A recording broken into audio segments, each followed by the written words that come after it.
some days you're up and other days you're down. Always tip the dealers and when your waitress comes around, cause sometimes you punt and other times you're round. And you might get cooler to flop the nuts when you sit down. The outcome of the hand don't mean that you made it, cause life's not about the result but more on how you played it. Hitting 8s, 9s, and 10s and all the painted faces. Every day you play is a win, even if you're mucking aces.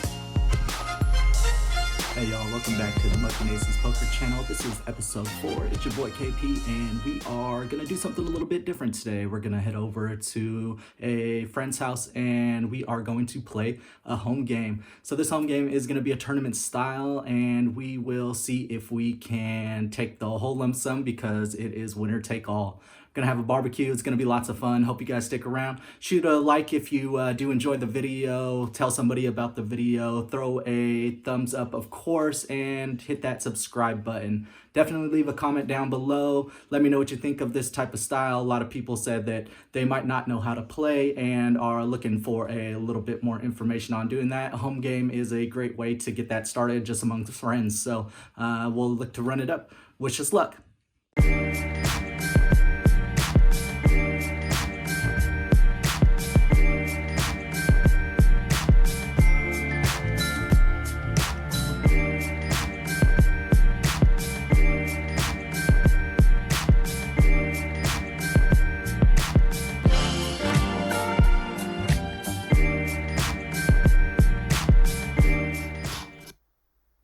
All right, everybody. Here we are in the home game with a $50 per starting stack with rebuys. We figured the pot would get to around $1,000 in this first small tournament that we started with friends.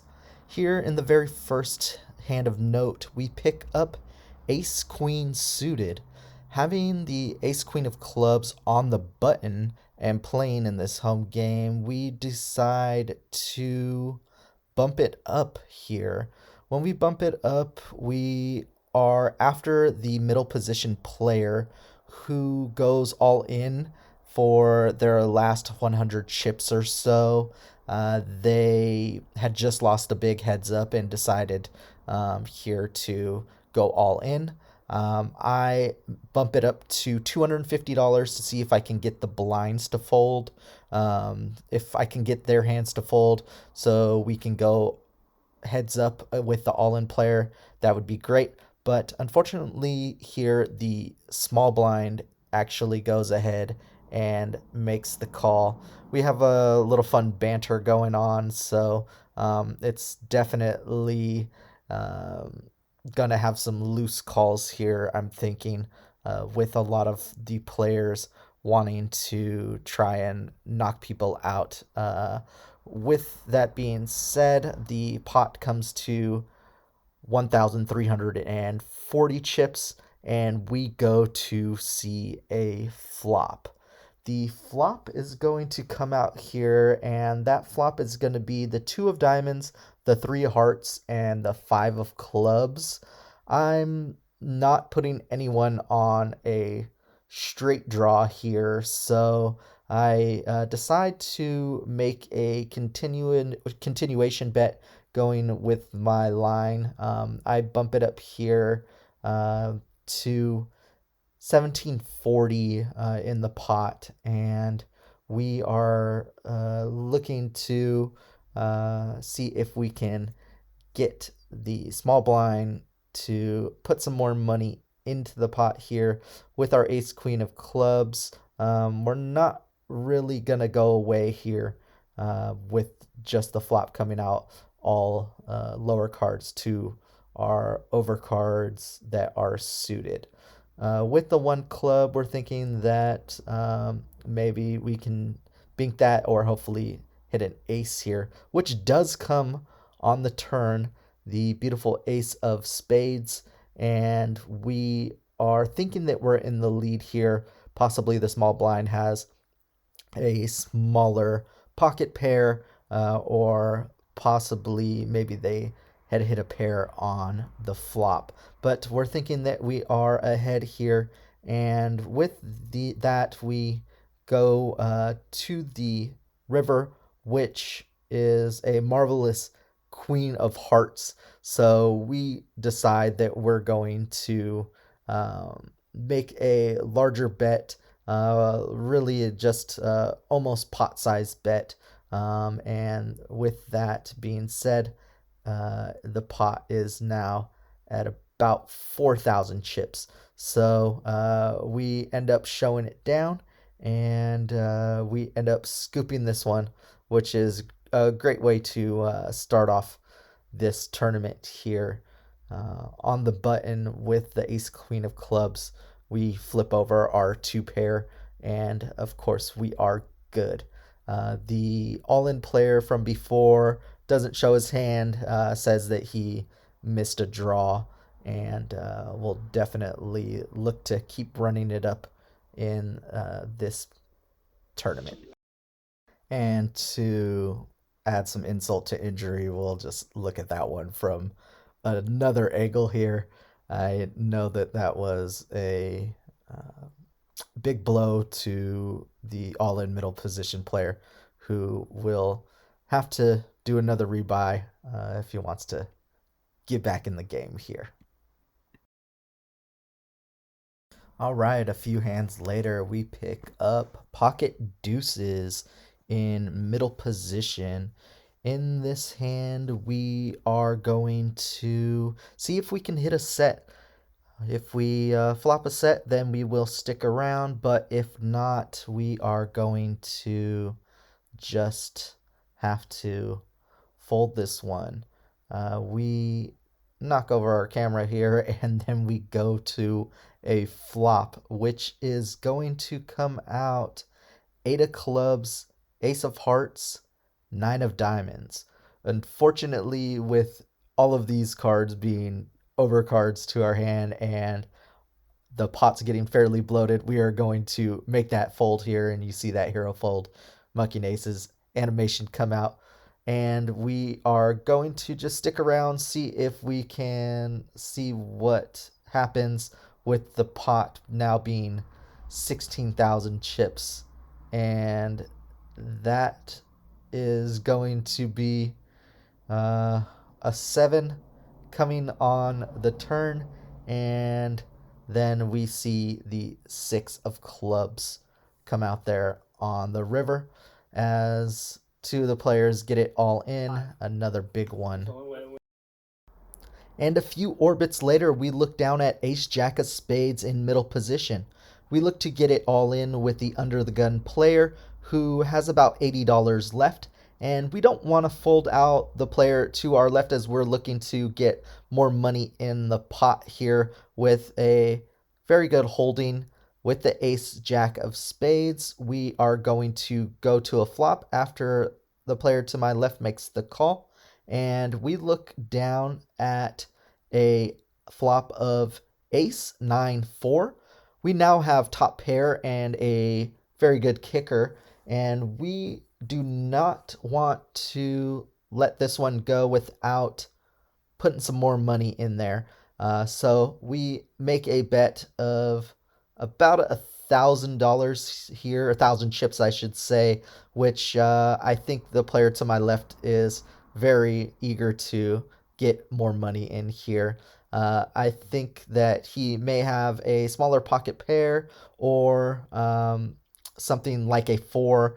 I wasn't putting him on a 9, and of course when a 9 comes on the turn and I check to him, he checks back, and I absolutely do not put him on a 9 as I think that he would have made a bet there. So when the river comes a 10, I think that I'm going to go for some more value.